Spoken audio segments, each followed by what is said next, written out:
Basta mo pakita gani si Jesus, ang iya dayong isulti ang kalinaw manaa kaninyo. Sa misa sad, ang ato yung isulti pasiuna dayon ang kalinaw sa Ginoo. Lingya imong tupad ing na malinawon kakaron, malinawon. Kinsa may mahimong malinawon, matud pas unang pagbasa og sa atong ebanghelyo, kanang magtuman gyud unsay plano, unsay gisultis Ginoo. Pinaagis mga propeta, pinaagi ni Moises, o pinaagi ni Jesus. Magtuman ganita ng ilang gisulti, malinawon gyud ta.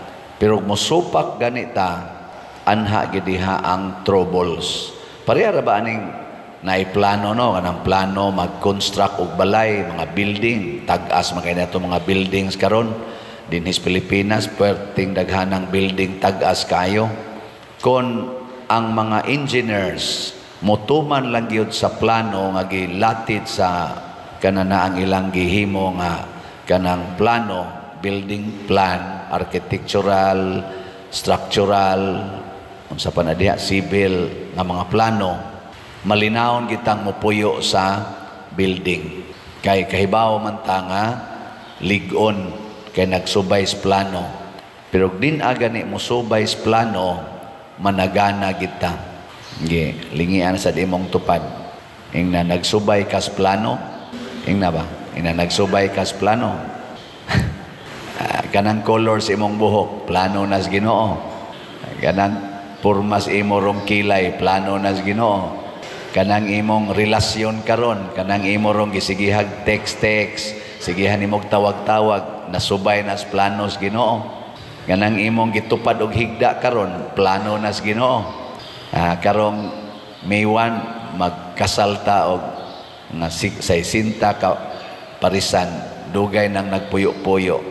Wa kasubay sa plano sa Ginoo. May gani karon kay musubay na sila sa plano sa Ginoo. Karon sang Sabado, ikatulo na tong nobinaryo na atay pang-confirma dinhi. Mga pila na sila kabo? 600? Mga 600 kapin atong konfirmahan. Kanang pag-confirma, pasabot ni confirm na ta sa planos Ginoo. Mao na nga musubay na ta sa planos Ginoo. Dili kay konfirma lang kay requirement ra ba ni og mo kasal ni ana, dili. Kanang pagpakasal plano man sa Ginoo. Kana sang paghimog bata, plano sa nas Ginoo. Hay may maguna, himog bata o kasal. Kaya ang plano sa Ginoo naman ay phase 1, phase 2, phase 3. Hay may maguna be kung magtukod kag building, ang foundation o ang architectural. Tubag. Sige, ato na lang simpolon. Hay may maguna kung magtukod kag balay, haligi o atop. Ang pundasyon, importante kayo. Karon ang atong dinhi San Vicente Proper Chapel na bag-o na tag kapilya diha. Unsa may una natong gibuhat? Ang yuta. Ato sang gipalit ang yuta. 500 square meters na. Kay kung mutukod tag kapilya niya ang yuta dili ato basig ipaibot. Niya paghuman na nayuta. Ato dayang giabunuhan na dugay-dugay sa tong abono Nga human gikautan dayon tukuran day haligi na di aron nga pista na ni karon kaon na taani. Karong adlaw mo yatong pista dinhi sa Proper San Vicente Chapel kay mao man na siya ato yung kapilya nga diha nagsigig hugop sukad pas una mga 100 years naman tingalin pila na nakatuig mga 100 wa ako kibaw basta 100 kapin daghan na kay nangamatay diha ng kapilya mga membro. Karon gani ang mga present ka membro daghan naman sang di na kayo kamaong mulakaw. Pero sige gyud padayon. Katapusang Huwebes na sa Abril ang pista. Dinis atong simbahan kaning parokya nga nahimong bunga sa nagdebosyon aning niyang atong kapilya sa una nahimo na rong parokya San Vicente Parish, San Vicente Ferrer Parish, 12 patakatuig. Ang plano sa Ginoo nato matud pa diri sa atong unang pagbasa og sa ebanghelyo nga mag-antos gyud ta. Mag-antos kana gyud unang planos Ginoo dinhis kalibutan kinahanglan kita mag-antos. Gilingay mong tupad. Ing na musubay ka ng planoha. Nya kinsa tong mulikay sa pag-antos, maratol. Maratol gyud, ma-stress. Mao ginay una. Mao na si Jesus, iya gitong gidawat ang pag-antos. Mao nang wa ma-stress. Si Maria gidawat sa niyang pag-antos. Ang mga santos midawat sa pag-antos, malinawon kay sila. Ikaduha, kinahanglan gitang mamatay.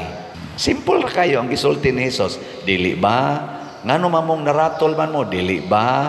Mo may giingon sa kasulatan nga ang anak sa tao mag-antos gyud og mamatay. Oh, di ba? Gilingay mong tupad. Ing nakaabot pa ka sa ikasiyam nga nobinaryo. Ing na kano. Primero maron, primero. Pangutan na ba? Ing nakaabot ka. Ana. Og moingon gani na siya, ang Ginoo ray mag-igo kung kanus-an niya iya kong paabuton, sa to pa ready na siya nga mamatay. Og kanang tao nga andam nang mamatay, malinawon kay na. Pero kanang tao nga mo lugnot ba, di gustong mamatay. Kana ratol gina. Ratol. Ikatulo nga planos Ginoo, humanta mamatay, mabanhaw. Og maoni ang pinakanindot kay nag-andam siya og pagkabanhaw. Og unsa man ning pagkabanhaw, mao na ni ang kalipay nga way katapusan, wan agi pag-antos og wa na say kamatayon. So kana dieng kalipay nga atong gipangita, kana dieng kinabuhi nga atong gipangita, makab-ot ra day na nato humanta mag-antos og mamatay. Mao nay package sa Ginoo. Kung di ganita mo antos, dili ta gustong mamatay, wa sa tay tinuod nga kalipay o tinuod nga kinabuhi. Mo nang niingon bitatas atong tubag sa Salmo, sa atong tubag, Ginoo, akong Dios, pagkakatingalahan sa imong ngalan diha sa tibuok kalibutan. Ngano man, kay siya ang Dios, pero miantos og nagpakamatay aron mabanhaw. Mga asawa nga ni aron dinhi o kanang naas online, andam na ba mong malipay kuyog sa inyong bana? Andam mo? Uy, tubag. Og andam na mo pag-antos mo, antusan ang inyong bana aron mo malipay. Mausad ang mga bana aron mo malipay, antusa gina inyong asawa. Kamusang mga ginikanan, andam ba mong malipay sa inyong mga anak? O antusa na ng inyong mga anak. Niya kamong mga parishioners, andam na ba mong malipay? Dinis atong parokya, andam mo, dili. Palita ang mga slots. Antusa yung palit ang slot, no? Nga, ako mong taga-agamayng update kay narabay ni text na ko, Padir, oy, sige, update ng imong kuan, imong slot, kay ganahan, may maminaw. Problema, ganahan, baka mo palit. Sige, nihunong naman kong update nga kanang klaro. Sige, mauna ni atong update ha. Atong SBF DAG para sa kumbinto, 55,562 na atong halin. Naapay 4,438 nga available, tag 500 pesos per slot. Kana, antuson tanig palit. Nya doon na ni siya 16 slot challenge nga tag 8,520 na sad ang atong nadawat. Daghan-daghan na. Ang atong haligi para ni Mama Mary, katong HPMM, para ni Father Arnel Ponce, ala, jutay na lang yung kayong.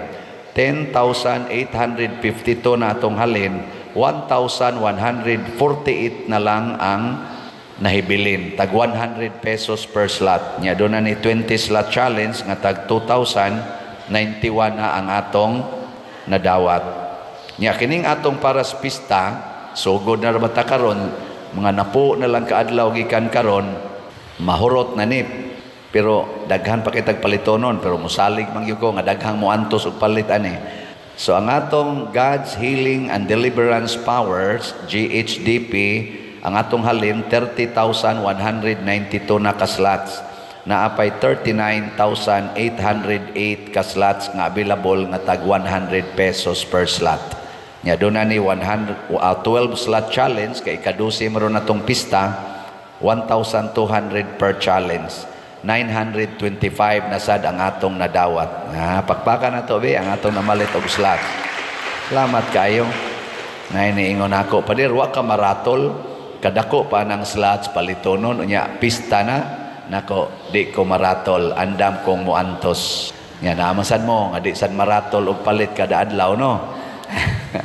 Wa na, so good nagratol. Nay nangutanan ako, padir, tagpila man gyud challenge, o ang challenge akong paliton. Sige, kung ordinary, tagsa lang mo ka slot sa kaning tulo ka slots nato sa pagkakaroon, 700 ang inyong magasto kung palitan ninyong tagsa ka slots. Nya kung tagsa ka challenge, ang inyong paliton, aning tulo ka challenges, 11,200 ang magasto. Kaya gusto mong challenge, kay ubay-ubay mo grasya, palit mo. Pwede magani i-times 3 ninyo ang challenge. Pila man, 11,200 times 3, pila man na siya. Di magi mo ka mo kwenta. Mga igsoon, usbonako, ang atong tema, San Vicente Ferrer, Ligon, og Sulondon, nga kauban sa magpapanaw sa paglaom. Si San Vicente Ferrer ni antos hangtod sa kamatayon, sa pagsangyaw sa maayong balita, sa pag-ayo og mga masakiton, sa pagpapahawa og mga yawa, to the point nga naghimo siya daghan kayong mga milagro. Ngano man, kay nagtuman siya sa sugo sa Ginoo. Kung ato ning i-relate sa atong kinabuhi karon nga politikanhon, kay padong naman tas eleksyon, mga 17 days naman lang, eleksyon na. Mangita tag mga tao, mga kandidato o kandidata sa atong nasod nga senador hangtod sa konsihal. Kanang kamao bitang moantos, kamaong magpakamatay para sa atong nasod. Nana ba mo'y nakitaan? Ilhan na nimo ang moantos. Nga naman, una, di na sila magbalhin-balhin og partido. Kanang moantos sila ba? Pagbarog kung unsay ilang baruganan. Nya dili sana mag-usab-usab ang ilang saad. Dili tingali yun makumpleto nilag tuman, pero naagi diha ang ilang rumbo. Dili ba mag-usab-usab? Saad karon, nya iniglingkod, dili tumanon. Kanang musaad gani ka, bahala matuman nimo ang 50% ba, 80% ba, kay wa man gyud makatuman og 100% kay di man ta perfect. Pero kanang imong rumbo na adiha, dili kay musaad karon panahos eleksyon, magkumpanya, daghan kay saad, iniglingkod, mahilom. Inigsunod na sang eleksyon, mubalik na sang saad. Pagka di na maayo. Kinsa maron sa Team Marcos o sa Team Duterte, kinsa Manila ang atong matawag nga moantos gyud pagtuman sa ilang plano. Nya magpakamatay para pagtuman sa ilang plano. Ay nalamog tubag. Kana mo'y atong sundon. Pero kanang mag-usab-usab, usab-usab og partido, layat diri, layat dito, layat diri, layat dito, ato na nang kuhaon oy.